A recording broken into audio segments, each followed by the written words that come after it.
Hi folks, I'm back. I just want to show you a real easy way to winterize and close your pool, especially an Intex pool which doesn't have the lip on the top for a cover to tie down. I've done some videos before, but I want to show you a real easy way to keep your pool nice and crystal clear and to winterize it. We're here in Connecticut where temperatures get pretty cold and we get a good amount of snow.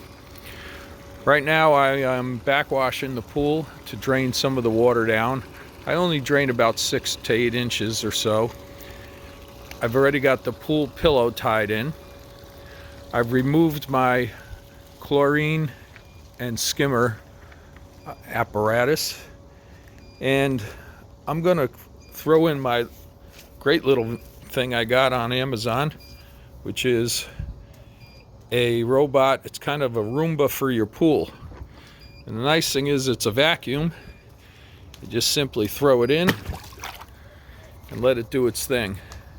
So I'm going to vacuum it one last time, and that's going to get the majority of the last dirt and leaves and stuff out. You can see I got a little bit in there, but if you watch, this thing will just start moving around, and it does a pretty good job. If you do it consistently throughout the season, you never have to stand there with that boring vacuum anymore trying to push that rod around and hitting everything. So if you watch, it works really nice.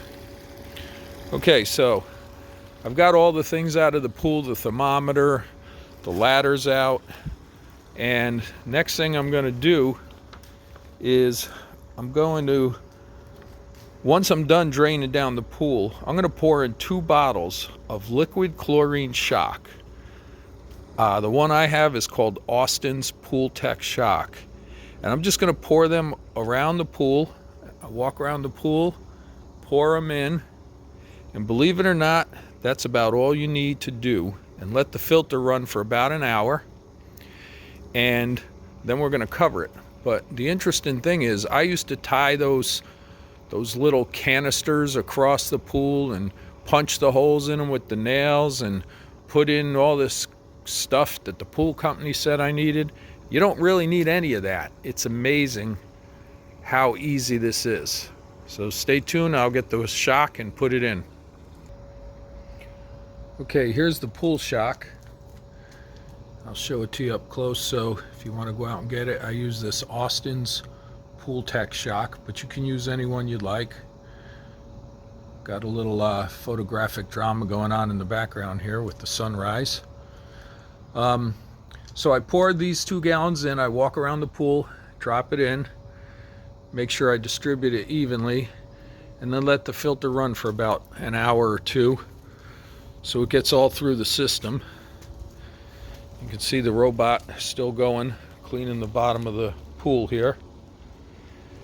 And then after that, we're going to start to cover it. So we'll be back. Okay, so you see I've drained the pool down a bit. I kind of like to have it below the outtake and above the intake so I can still keep the filter running.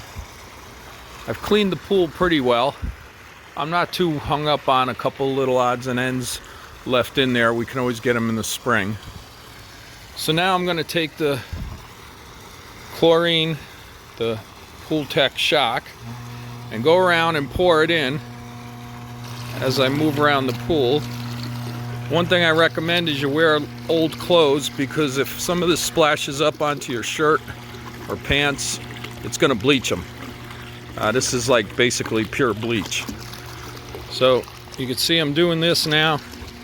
I'm going to go all the way around the pool with both jugs. And then I'm going to let that filter run for about an hour at least, if not 2. Alright, what I like to do is, when the jug is empty, rinse it out. And I'm going to use that to help weigh down my cover, which you saw in one of my earlier videos. But I'm just going to put it over here with the rest of my closing stuff. Just a little historical fact. The last video, I looked back, the last video I did was in 2016, and we were opening the pool and closing it. So I've had this pool opened and closed. This is the 8th season I'm using it. So like I said, the manufacturer says to take it down every year, and heck no, I'm not doing that. So we'll come back in a little bit after I've let the filter run for an hour, and we'll catch up with the next parts. Bye. Okay, the filter's been running for a couple hours after I put the shock in. So we're gonna shut it down now. So you can see here, we're gonna shut it off and then start disconnecting our connections so we can get ready for the cover. So first I'm gonna shut it off at the switch here. Then I'm gonna unplug it. And actually pull this off. Sorry, I'm trying to hold the camera at the same time, but I'm going to take that out. And I have a shut-off switch inside too that I shut off for the whole winter, just so there's no power at all going out here. I want to make sure there's none. So as soon as I can get this out of here, there we go. That's done. Okay, so the next step, what I like to do is make sure we shut these valves off. These are real convenient, these shut-off valves. It's got a little lock and unlock on it, so you turn it so that it's shut completely. Then you go and shut the other side completely. Okay. Now what I like to do is try to loosen this a little bit, get some pressure out, let that water drain a little bit. And then I go back and I disconnect the hoses at the pool side so that slowly I let the pressure out, the water out.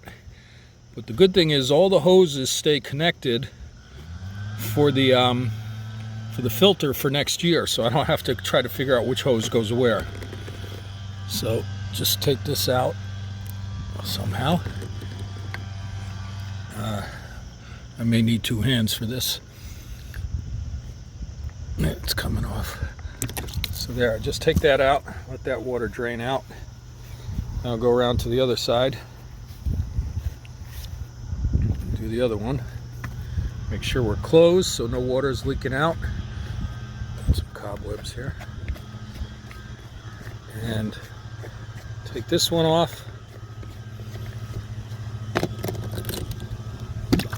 And there we go. Now if you wanted to drain some more, you can open or close these. This one's the higher one, so it's already below this level. But if I wanted to drain more water, I could drain it out of here and lower the pool level more, but there's really no need to. Okay, so the nice thing is we're ready to cover pretty much. Poured the 2 gallons in, got the pillow set, cover her up, and she's done. And I got to tell you, I've done this for a few years thanks to my buddy telling me about this, and every spring I open it up and it looks just the way you see it right now.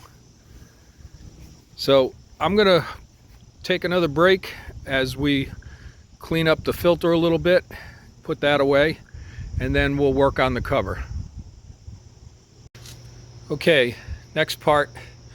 You see I got a bunch of these clamps out here, and I like to use these to hold the cover in place while you're trying to get it over the bubble and all stretched all the way around the pool, which is not an easy chore. So I use these, but you've got to be very careful that you don't rip the cover when you put them on. And again, I just use them to temporarily hold the cover onto the edges till I get it situated, get it over the bubble, and then I can realign it afterwards. So I'm lucky enough to have a pretty big patio here where I've stretched out the cover to the best I can. Now I'm reusing a cover this year, which I don't always do. I may have said in one of my earlier videos that back in the day, the price of covers, if you bought the cheaper ones, they were around 80, 90 bucks. And sometimes it's just worth to get a new one each year for 90 bucks. But I'm going to try reusing this one. So I'm going to clamp it at first on this side so I can flip it over and get it about clamped around about, I'll say, 1/3 of the pool. have the back side of it flipped backwards, and then have my wife come out and help me flip it over the bubble and then pull it across.